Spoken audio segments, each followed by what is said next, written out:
నమస్తే అండి. మన విశాఖపట్నం ఎంపీ శ్రీభరత్ గారు చిన్న చిన్న వీడియోలు తన సోషల్ మీడియాలో పెట్టారు. ఒక 5 వీడియోలు. Myth 1, myth 2, myth 3, myth 4, myth 5 అని. వాటికి కొద్దిగా క్లారిఫికేషన్స్ ఇద్దామనే ఉద్దేశంతో, ఎందుకంటే మాట మాటికి చెప్పడం ఎందుకు, ప్రెస్ మీట్ పెట్టి చెప్పాం కదా అంటే, మళ్ళీ ఆయన ప్రెస్ మీట్ పెట్టి చెప్పారు కదండి అని కొంతమంది అడిగారు. ముఖ్యంగా మళ్ళీ నేను పర్యావరణం సైడ్ నుంచే ముందుకు వస్తాను. ఎందుకంటే ఆయన ఇంకేటేటో మొదలు పెట్టారు, కానీ పర్యావరణం ఒకటి చాలా ఇంపార్టెంట్. ఆయన చెప్పింది పర్యావరణ అనుమతులు అన్నీ వచ్చేసాయి.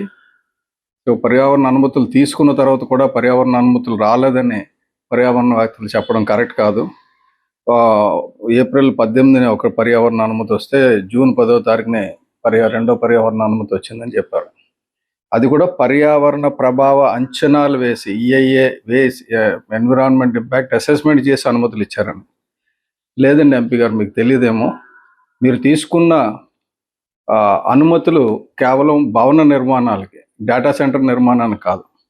డేటా సెంటర్ నిర్మాణానికని మీరు పెట్టలేదు, భవన నిర్మాణానికని పెట్టి ఒక ప్రైవేట్ కంపెనీ, అది కూడా ఒక 1 GW తీసుకెళ్ళి 3 ముక్కలు చేసి 3 డిఫరెంట్ కంపెనీలకు ఇస్తున్నట్టు వేరు పేర్లు పెట్టి చేశారు. అది చల్లదండి. ఎందుకంటే సుప్రీంకోర్టు జడ్జిమెంట్లు ఉన్నాయి. ఒక ప్రమోటరు ఒక ఇండస్ట్రీని 3 ముక్కలు చేసినా సరే ఎన్విరాన్మెంట్ ఇంపాక్ట్ అసెస్మెంట్ విషయానికి వస్తే 3 కలిపి చేయాలని. అదే ఒక ప్రాంతంలో 2-3 డిఫరెంట్ ప్రమోటర్స్ కూడా, వేరు ప్రమోటర్స్ కూడా వచ్చి ఇండస్ట్రీ పెట్టేటప్పుడు ఆ ఉమ్మడి 3 పరిశ్రమలు 4 పరిశ్రమల వల్ల ఆ ప్రాంతానికి వచ్చే నష్టం ఏంటి అనేది అంచనా వేయమని సుప్రీంకోర్టు తీర్పులు ఉన్నాయి. కాబట్టి మీరు చదవండి. మీకు ఎన్విరాన్మెంట్ క్లియరెన్స్ లేదు, డేటా సెంటర్కి ఎన్విరాన్మెంట్ క్లియరెన్స్ లేదు. ఇది బొలిశెట్టి సత్యనారాయణగా, ఒక పర్యావరణవేత్తగా నేను చెప్పింది. అక్కడ డేటా సెంటర్ బిల్డింగ్లు కట్టుకోవడానికి కేవలం భవనాలకు మాత్రం పర్మిషన్ తీసుకున్నారు, డేటా సెంటర్లకు కాదు, ఆపరేషన్ కాదు. ఓకే, మీకు తెలియకపోతే తెలుసుకోండి. రెండోది, కొన్ని చెట్లు నరుకుతున్నాం, దానికి మేము లోకల్గా అనుమతులు తీసుకున్నామని. మీకు వాల్టా యాక్ట్ 2002 ప్రకారంగా అనుమతులు తీసుకున్నారా లేదా అనేది ఇంపార్టెంట్. ఇంకొకటి ఏమంటే, అత్త సొమ్ము అల్లుడు దారి వేసాడు అన్నట్టు సింహాచలం దేవస్థానం భూములు ప్రభుత్వం ఎలాగ ఇస్తుందండి? ప్రభుత్వానికి ఇవ్వమని ఆదేశాలు మన మంత్రులు, ముఖ్యమంత్రి గారు కానీ కేబినెట్ కానీ ఎలాగిస్తుందండి? నాకు వచ్చిన ఇన్ఫర్మేషన్ ఏంటంటే, హడావిడి చేసి ప్రెషరైజ్ చేసి ఏదోలాగా చేద్దాం అనుకుంటున్నారు, కానీ సుప్రీంకోర్టు సెటిల్ జడ్జిమెంట్స్ ఉన్నాయండి దీని మీద. దేవస్థానం భూములు రిలీజియస్ పర్పస్ కాకుండా వేరే పర్పస్కి అయితే కేవలం ఆక్షన్ మాత్రమే చెయ్యాలి. అవి ప్రభుత్వ భూములు కాదు, దానాలు ధర్మాలు చేయడానికి. కాబట్టి అక్కడ ఎట్టి పరిస్థితుల్లో 1% అవకాశం కూడా మీకు లేదు పెట్టడానికి. రెండోది, మీరే ఇంకొక వీడియోలో చెప్తున్నారు ఒక 300 మీటర్ల వరకు ఉండొచ్చు, అక్కడ తగ్గిపోద్ది తర్వాత అని. మరి 120 మీటర్ల ముడిసెల్లో ఒక 120 మీటర్ల దూరంలో ఎలా పెడతారండి? అది 300 మీటర్ల వరకు వేడి వస్తుందని మీరే చెప్తున్నారు కదా. సో ఇటువంటివి చాలా ఉన్నాయండి. బేసిక్ ఏంటంటే, అది కొండవాళ్ళ ప్రాంతం, డీమ్డ్ ఫారెస్ట్, మోర్ దాన్ 50% చెట్లతో కవర్ అయ్యి ఉంటే, మోర్ దాన్ 10% ఉంటేనే డీమ్డ్ ఫారెస్ట్ అన్నారు. అది మోర్ దాన్ 58, మోర్ దాన్ 80% చెట్లతో ఉంది. మేము అన్ని శాటిలైట్ మ్యాప్స్ తీసి పెట్టుకున్నాం. మీరు ఇవాళ సడన్గా రాత్రి నరికేసినా కూడా మళ్ళీ వాటిని రిస్టోర్ చేస్తాం. ఎందుకంటే ఇదివరకు అదే పని జరిగింది జగన్మోహన్ రెడ్డి గారి టైంలో కాకినాడ మడడవుల విషయంలో. కాబట్టి మీ దగ్గర భవన నిర్మాణ అనుమతులే తప్ప డేటా సెంటర్కి అనుమతులు లేవు. నెక్స్ట్, మనం స్పీడ్ ఆఫ్ డూయింగ్ చేస్తే తప్ప, మిగతా వాళ్ళు నెమ్మదిగా వెళ్తున్నారు, మనం జోరుగా చేస్తే తప్ప ప్రభుత్వం జోరుగా పనిచేయడం కూడా నేరం అంటే కాదండి. Speed of doing business is very good, but you must follow the acts. చట్టాలనే ఫాలో అవుతూ చట్ట ప్రకారంగా బిజినెస్ చేయాలి. కానీ ఈజ్ ఆఫ్ డూయింగ్ బిజినెస్ అంటే చట్టాలు తీసేసి తొంగలో తొక్కేసి, మనం కబ్జా చేసేసినట్టు భూములు కబ్జా చేసేసి గవర్నమెంట్ నుంచి జీవోలు తెచ్చేసుకొని దానికి, అది వేరే సబ్జెక్ట్ అనుకోండి. ఇది భూ కబ్జా కాదండి. బేసిక్ ఏంటంటే, మనం చట్టాలను తొంగలో తొక్కకూడదు. Ease of doing business is not a license to destroy the forest or environment or ecology. అది గుర్తుపెట్టుకోండి. చట్టాలని చేతుల్లో తీసుకోవడానికి కూడా కుదరదు.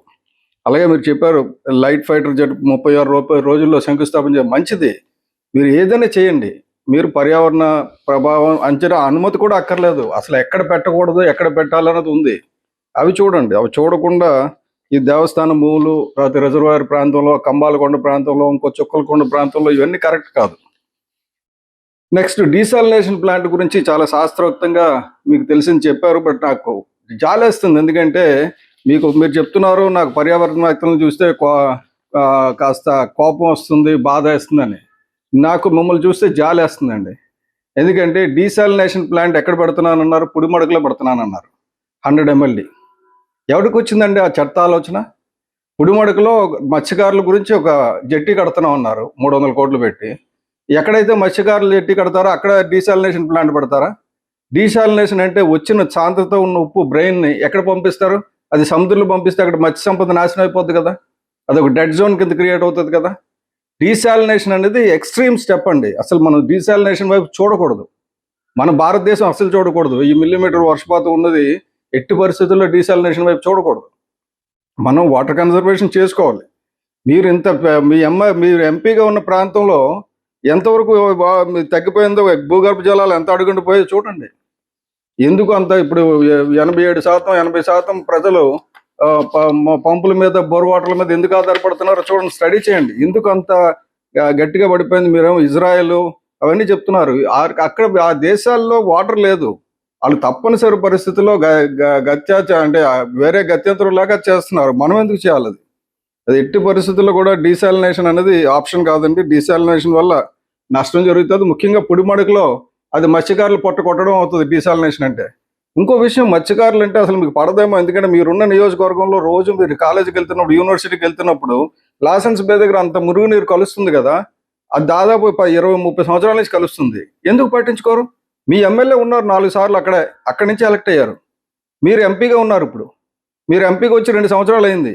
నేను కోర్టులో కేసు వేసి రాజేంద్ర సింగ్ గారు నేను కేసు వేసి 6 సంవత్సరాలు అయింది. అంతకుముందు ఒక 6 సంవత్సరాలు మేము యుద్ధం చేసాం. మీ కాలుష్యం అంటే పట్టదా మీకు? మురుగునీరుని శుద్ధి చేయడానికే మీకు కెపాసిటీ లేదు.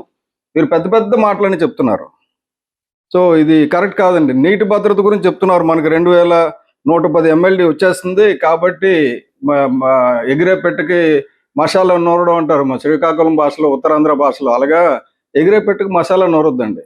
మన దగ్గర ఉన్న వాటర్ కొరత ఉంది. ఇప్పటికి నీటి కొరత ఉంది. ట్యాంకర్లు వాటర్ విశాఖపట్నంలో వాటర్ లాగా కటకట్లాడుతుంది ఆల్రెడీ.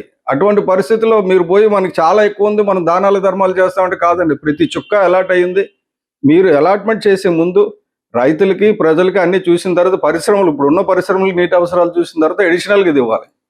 డేటా సెంటర్ని ప్రపంచం అంతా వద్దంటుంటే మీరేమో తెచ్చి అసలు ఇది చాలా బ్రహ్మాండంగా ఉందో వాళ్ళందరికీ తెలియదు, మనకు తెలుసు. వాళ్ళు పవర్ సప్లై సరిగ్గా చేసుకోలేదు, వాళ్ళు ఇచ్చేయలేదు, మనకు అంతా బాగుంది అంటున్నారు. వీళ్ళు ఒకసారి అమెరికాకి వెళ్ళి చెప్పండి ఎందుకు డేటా సెంటర్లు మీరు వద్దంటున్నారని. ఒకసారి మీరు వర్జీనియాకో రాకపోతే న్యూయార్క్ వెళ్ళి 20 మెగావాట్స్ డేటా సెంటర్ పెట్టనివ్వడం లేదు అక్కడ అమెరికాలో. మీరు ఇక్కడ వచ్చి 1000 మెగావాట్లు కాదు 6000 మెగావాట్లు మన లోకేష్ బాబు గారు చెప్తున్నారు 6000 మెగావాట్లు ఇచ్చేస్తామని. ఎక్కడి నుంచి ఇస్తారు? ఎలా పెడతారు? దాని తల పర్యవసానాలు చూస్తున్నారా? ఓన్లీ పెట్టుబడులు చూస్తారా? అంటే విశాఖపట్నం నాశనం అయిపోయిన పర్లేదు, ఉత్తరాంధ్ర నాశనం అయిపోయిన పర్లేదు, మనకు పెట్టుబడులు వస్తే చాలు, అందులో మనకు వాటాలు వస్తే చాలు, ఇంతేనా? అంతకుమించి కేవలం ఉందా? ఎందుకంటే ఇది కరెక్ట్ కాదండి. ఇది చాలా చాలా తప్పు చేస్తున్నారు. మీ పర్యావరణ అనుమతులు లేవు అక్కడ కట్టడానికి, ఎన్విరాన్మెంట్ ఇంపాక్ట్ అసెస్మెంట్ చేయలేదు. నెక్స్ట్ ఇవన్నీ ఉంటే ఎందుకు ఒక రౌండ్ టేబుల్ పెట్టి ముందు ప్రజల్ని చైతన్యవంతులు చేసి, ఇక్కడ ఇంత జాగా ఉంది, మనకి ఇంత నీరు ఉంది, మనకి ఈ ప్రాజెక్టులు వస్తే బాగుంటుంది అంటే ఏ ప్రాజెక్టులు వస్తే బాగుంటుందో చర్చించవచ్చు కదా. డేటా సెంటర్లే ఎందుకు? డేటా సెంటర్ల వల్ల 500 కంటే ఎక్కువ ఇవ్వమని వాళ్ళు అప్లికేషన్లోనే పెట్టారు. అప్లికేషన్లో 500 పెట్టారంటే రియల్గా ఎంత అవుతుందో మీకు తెలుసు. సో 500 పర్మనెంట్ జాబ్స్ ఉంటాయని డేటా సెంటర్ పెడితే మీరు దానికి పోయి మనం మొత్తం పర్యావరణం అంతా నాశనం చేసుకోవాల్సిన అవసరం ఉందా? మనం సెల్ ఫోన్లు వాడుతున్నాం కదా, డేటా లేకుండా అలాగవుతుంది. అందరూ సెల్ ఫోన్లు వాడుతున్నారు. అమెరికాలో ట్రంప్ గారు ఏమన్నారు? మనమేమో మన రిసోర్సెస్, మన ట్యాక్స్ పేయర్స్ మనీ మనం వేస్ట్ చేసుకున్నాం, చాట్ జీపీటీ, చైనా వాళ్ళు బాగుపడుతున్నారు చాట్ జీపీటీ వాడని. మీరు ఏఐ కంపెనీలు పెట్టండి, డేటాను వాడుకోండి. డేటా సెంటర్లు పెట్టాల్సిన అవసరం లేదు మనకి. ఒకవేళ డేటా సెంటర్లు పెట్టాల్సి వస్తే దాని తాలూకా ఇంపాక్ట్ ఏంటో చూసుకొని దాన్ని ఎలాగ మిటిగేట్ చేయాలో ముందే ప్లాన్ చేసి, అలాగే మనుషులు లేని ఏరియాలో, మనుషులు నివాసయోగ్యంగా అంటే నివాస ప్రాంతాలకు ఒక 5 కిలోమీటర్ల దూరంలో, అలాగే చుట్టుపక్కల బయోడైవర్సిటీ దెబ్బతినకుండా ఉన్న ప్రాంతాలు బోర్డు ఉన్నాయి, ఐడెంటిఫై చేసి అక్కడ పెట్టండి. అడావిడిగా బెస్ట్ లేఅవుట్లు ఎక్కడెక్కడ ఉన్నాయో మీ కాలేజీలు సెలెక్ట్ చేసుకున్నట్టు బ్యూటిఫుల్ స్పాట్స్ అన్ని సెలెక్ట్ చేసేసుకొని ఎవరెవరికి దానాలు ధర్మాలు చేయడం కరెక్ట్ కాదండి. అది చాలా తప్పు. ఈ విషయంలో మాత్రం నేను పూర్తిగా విభేదిస్తున్నాను. మీరు చెప్పినవి అన్ని అవాస్తవాలే, ఒక్కటంటే ఒకటి వాస్తవం లేదు. Any place I'm ready to have a debate with you online. Open ప్లాట్ఫామ్లో ఎక్కడైనా డిబేట్ పెట్టండి, మీకు వచ్చిన అనుమతులు చూపించండి, అందులో ఏం తప్పులు ఉన్నాయో చూపిస్తాను. మీకు చెట్లు నరకడానికి మీకు ఎవరు అనుమతి ఇచ్చారో చెప్పండి, వాళ్ళకి ఎలాగ అర్హత లేదో చూపిస్తాం. అలాగే సింహాచలం దేవస్థానాలు ఇవ్వడానికి, భూములు ఇవ్వడానికి మీకు ఎందుకు అర్హత లేదో నేను చెప్తాను. మీకు ఎక్కడి నుంచి అర్హత వచ్చిందో మీరు చెప్పండి. అంతేగాని ఇలాగ తప్పుడు ప్రచారాలు చేసుకుని మంచి చక్కటి అమాయకాన్ని ముఖం పెట్టుకొని ఏదో తప్పుడు అబద్ధాలు ప్రచారం చేయకండి ఎంపీ గారు. ఇది మంచిది కాదు, విశాఖపట్నానికి మంచిది కాదు. Thank you.